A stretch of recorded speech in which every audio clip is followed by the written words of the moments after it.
Hey everyone, good morning.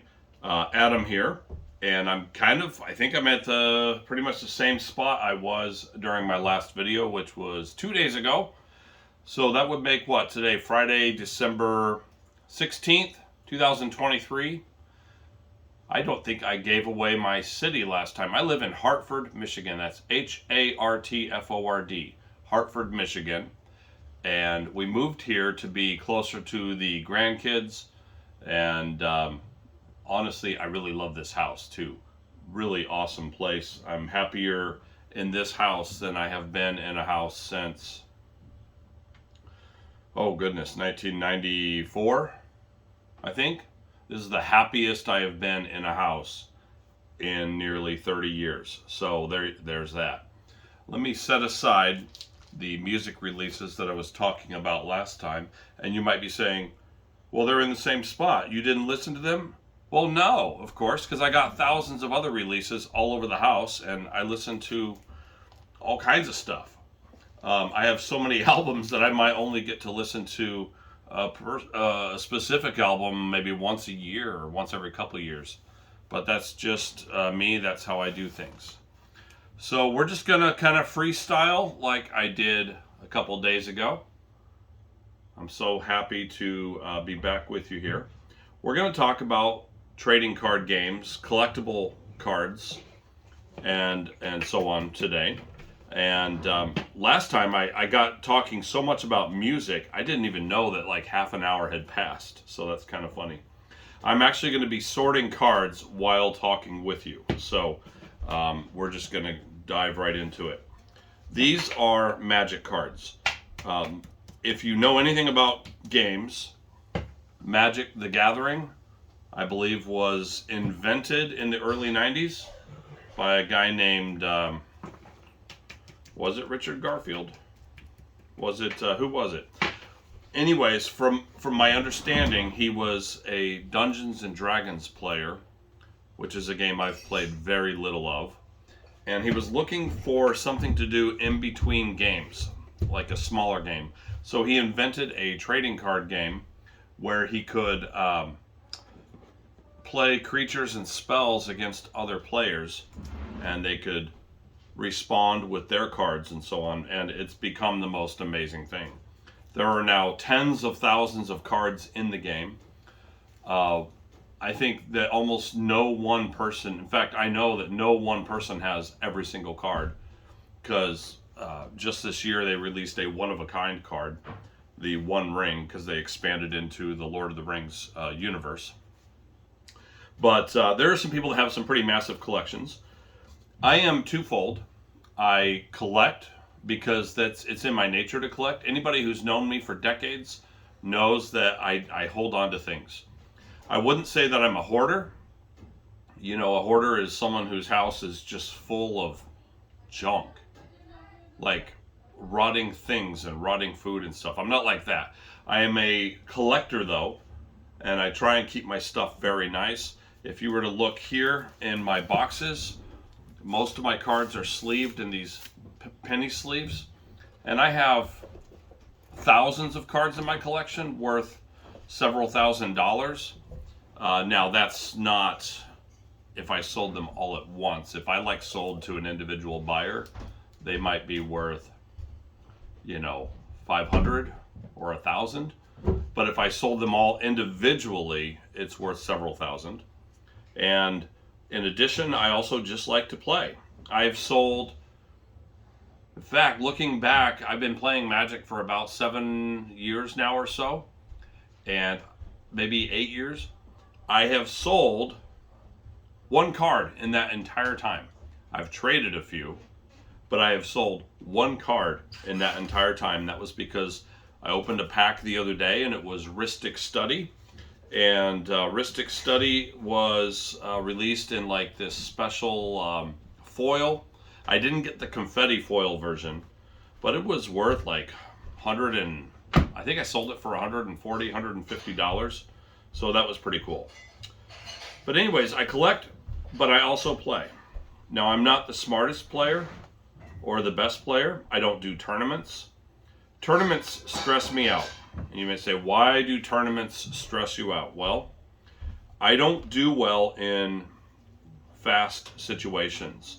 I don't like games where, like my wife, Karen, she loves bananagrams. It's a word game with these little letter tiles, kind of like Scrabble, but it's quick acting, and you have to play these letters and make these words, and you're against the other players. You have to move very fast. I don't like that.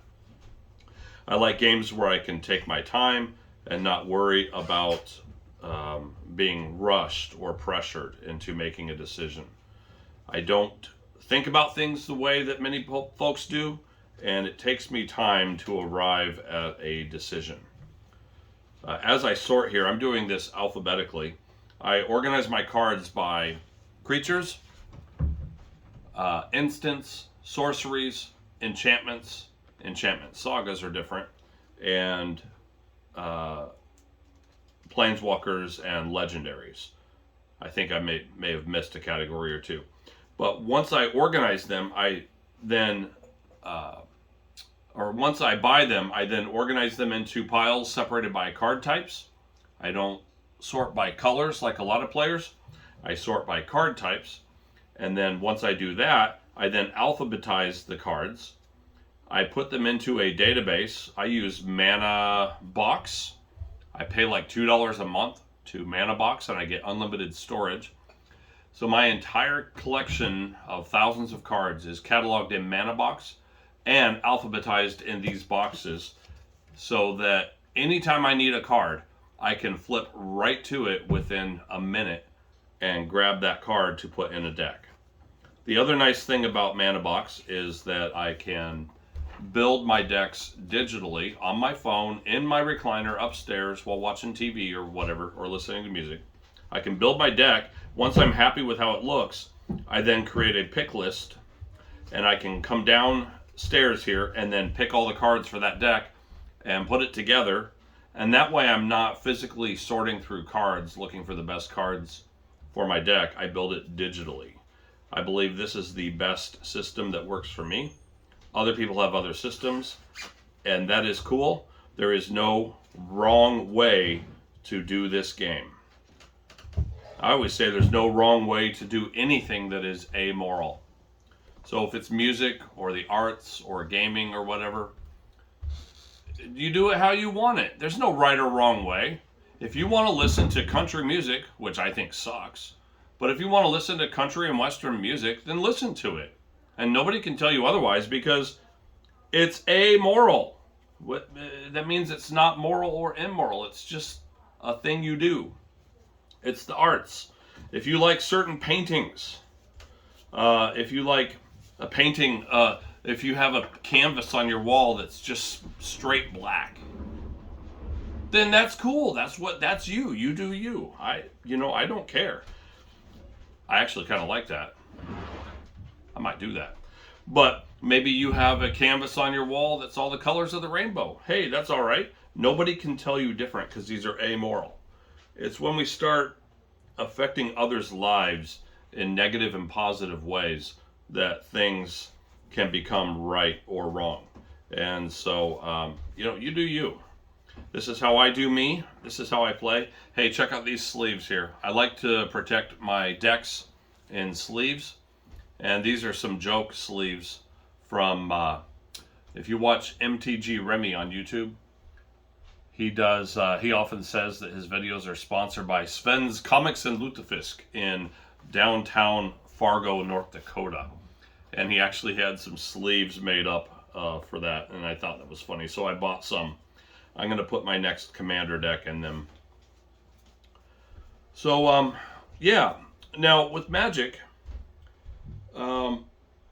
I told you I'm not the smartest player, and that is true. I get very distracted by card design. Like, for example, I have this card here, right? Magic players will see it and they will go, oh, well, that costs 3 colorless mana and 2 white, so it's a 5 CMC. It has vigilance. It's an artifact creature, and it can do these things. But I might look at it and go, Ooh, that's a nifty picture, right? He does look kind of crazy cool, right? Like he can do a lot of stuff. So I might look at it and go, ooh, that's a nifty picture, and he doesn't cost a lot. Maybe he can beat up some characters, right? I don't think a lot about. I'm a very simple person. I don't think a lot about like the mechanics of the game. And then I go and build my deck and I play my game and I lose, and yeah, I might regret it, but that's on me. Sometimes I just like to look at the creatures. I think it's fun. So that's how I do it. Whereas my son-in-law, he builds decks around mechanics, and it's incredible. Like he'll place a turn, he'll say, I'm going to play this card, and then I'm going to play this card, and it's going to magnify this card, and then this card is going to do this, and then like he'll have like 7 other things happening, and you're just like, slow down. What just happened? I have no idea. That's how his mind works, right? That's how he plays. Me, I'm more simple. I lose more games than I win, and that's okay. That's fine. Sorry about the noise. It sounds like someone upstairs is taking a shower, so I do apologize. Hope you can still hear me.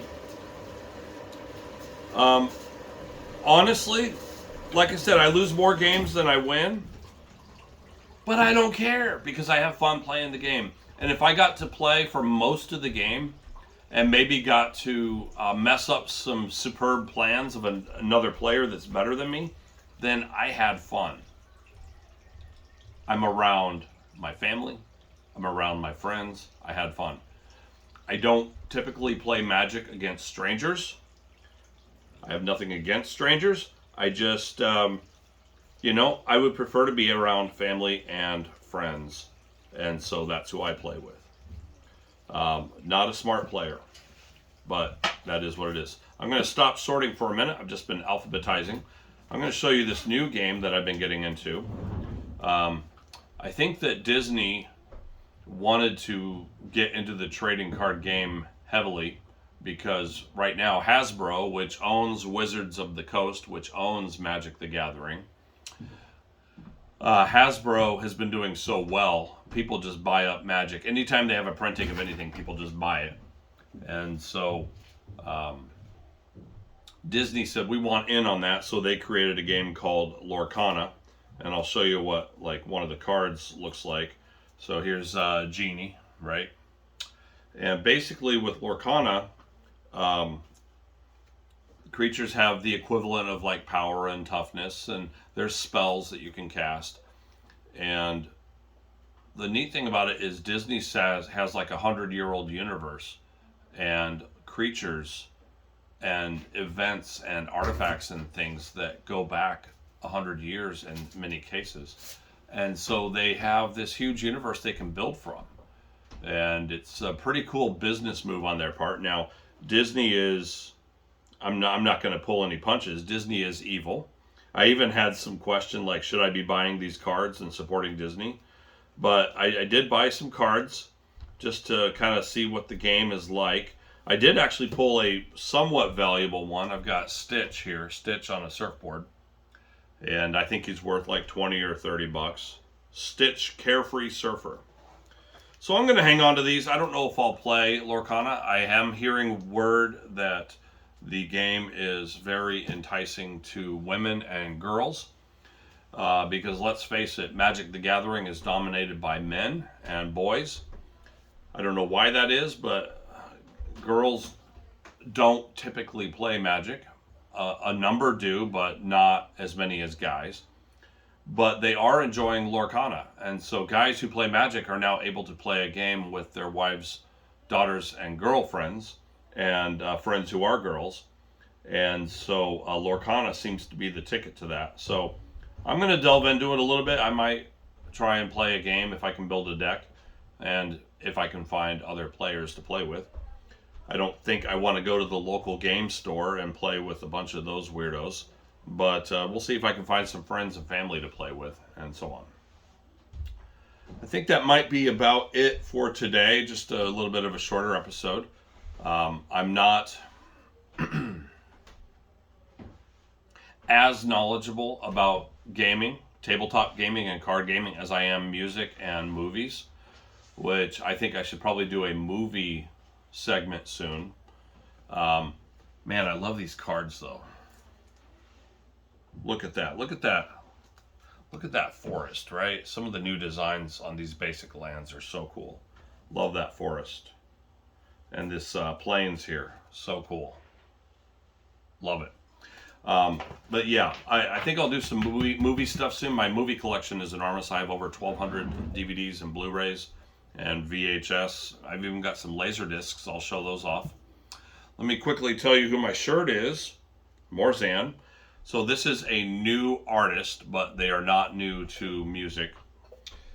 Back in the early 90s, there was a couple of friends that started, their names are Jerome and Gyro, and they started a small band called Mortal Wish. They put out like a demo tape. I've never seen it, I've never even heard it, but I know it exists. And soon after, they were signed to a Christian record label, and they were signed under the name of Mortal. They came out with their first album called Lucis. I did mention Mortal in my previous video, and they really hit on that Christian electronic and industrial scene in the early 90s. In fact, I remember the first time I heard Mortal was in my friend, I'll just call him EK, because I don't want to reveal his name in case he doesn't want to be revealed. But my best friend at the time, EK, I was in his car. We were on our way to Denver we were heading north towards Denver late one night, and we were playing the Mortal Lucis tape, and it just blew my mind. It was so good. Later they came out with Fathom and Wake and some other stuff. But those first three albums, Lucis, Fathom, and Wake, were just incredible. And I still listen to them to this day. They later reformed as Fold Zandura, which was kind of a alt-rock, space rock thing. That was also good. I remember being in a backyard of, I won't call them groupies, but there was a number of us that went to all the Christian concerts in the Denver area for a number of years. And I was in the backyard of one of them after a show once. And I remember that Alan Aguirre from Scattered Few fame, and also he later did Spyglass Blue, he was there. He came over after the show. We were all hanging out, and he told me about Fold Zandura and the stuff they were putting out. He really was a huge fan at the time, and it just left such an impression on me. So Mortal and Fold Zandura, those two guys got back together recently. One of them, Jerome, he went on to be the keyboard player in Switchfoot for all these years, for like 2 decades, I think. But they're back together now, and they're performing as Morzan. They don't have a huge online presence, but if you go to YouTube, you can catch their recent live show, which was in, was it Anaheim, California? Yeah, in November. They had a reunion show where they performed as Morzan. They've got a couple new band members, and they're also available on Instagram under the name Morzan Music. Morzan with a Z. And I think music is with a K or maybe a C. Check them out. That's all I have for you today. Ooh, I found my pocket knife. Nice. This is what I like to open packages with. And you all have a great day.